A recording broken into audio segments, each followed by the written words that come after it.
ესე იგი ფაქტობრივად ორმაგზე არ არის ნახულობ. თქვენც კარგავთ, ტექნიკასაც კარგავთ და თანხებსაც და ყველაფერს კარგავთ რა. იმისათვის რომ რამენაირად თქვა დაეჭდილათ ის პრობლემა რაც წარმოიქმნა Global TV-სთან, ფაქტობრივად მიიღეს რას მიიღებენ, რა სახით იქნება ეს მასკერი, როგორ განხორციელდება მასკერი მასტოფერის გარეშე არაფერს არ წარმოადგენს. თუ თქვათ მე ჩვენ Global TV-ზე ვდარჩა ქართული არხების გარეშე და არ განხორციელდა მასტოფერი და რუსთავიორმა იმადმა არ დაგვწეს ნება მათი არხების ჩართმისა, მაშინ რა აზრი აქვს მასკერის განხორციელებას ხომ? ან რა აზრი აქვს თქვა სიტყვაზე ისეთ საკაბელო ტელევიზიაში განთავსებას, რომელსაც 2-30000 აბონენტი ყავს, სულ რაღაც გარკვეულწილად და თქვა ისინი კიდე თქვა აღნიშნულ არხებს, მაესტროს, მეცხრიას განათავსებენ ისეთ სიხშირეებზე, სადაც მათი ხმა ცუდად ისმის, გამოსახულება ცუდია რეალურად და შედეგი ფაქტობრივად იქნება 0. მე როგორც ბიზნეს სუბიექტს კომპანიას ხელი მეშლება გავრცელებაში, განვითარებაში და მე ამაში ვხედავ პირველ რიგში იმას, რომ ამით ხელშეწყობა ხდება იმ კომპანიისა, რომელიც რეალურად ფორსირებულად, რომელიც წარმოქმნას ფორსირებულად ხდება, რომელსაც ეძლევა ყველანაირი ლიცენზიები და საშუალებები და რომელსაც ფაქტობრივად ხელს უწყობენ, რომ სანამ მე გაჩერებული ვარ, იგი ბაზარზე შემოვიდეს და მოაიყვანოს მეტი აბონენტები.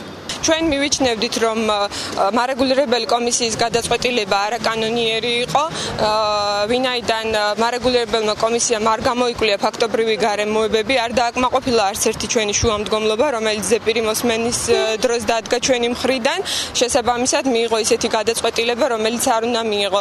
საქმე როდესაც ეხება სიხშირეებს, ასეთ შემთხვევაში მარეგულირებელი კომისია ვალდებული იყო ხელახლა ჩაეტარებინა გამოკვლევა, რეალურად ხდებოდა თუ არა იმ სიხშირული ზოლიდან გადასვლა, რომელიც Global TV-ს ლიცენზიით ჰქონდა მინიჭებული, თუმცა კომისიამ ეს არ დააკმაყოფილა. ჩვენ ვიმედოვნებდით, რომ სასამართლო მაინც გამოიჩენდა კეთილგონიერებას და ამ ფაქტობრივ გარემოებებს რეალურად გამოიკვლევდა, თუმცა შედეგს დღეს სახეზე ვხედავთ.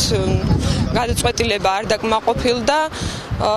შესაბამისად გლობალი კვლავ დარჩა 5000-იანი ჯარიმის გადახდის ვალდებულების წინაშე. რაც მოხდა დარბაზში, სიმართლე გითხრათ, სასამართლო არ ქვია. ეს არის მარაზმი, ეს არის აბსოლუტურად კანონსაწინააღმდეგო ქმედებები, რაც ზოგადად ხორციელდება იმ კომპანიების წინააღმდეგ, რომლებიც ასე თუ ისე არ აკმაყოფილებენ მათ მოთხოვნებს და ვფიქრობთ, რომ ეს ყველაფერი უნდა აღკვეთილი იქნეს, იქიდან გამომდინარე, თუ გვინდა გქონდეს სამართლიანი სახელმწიფო.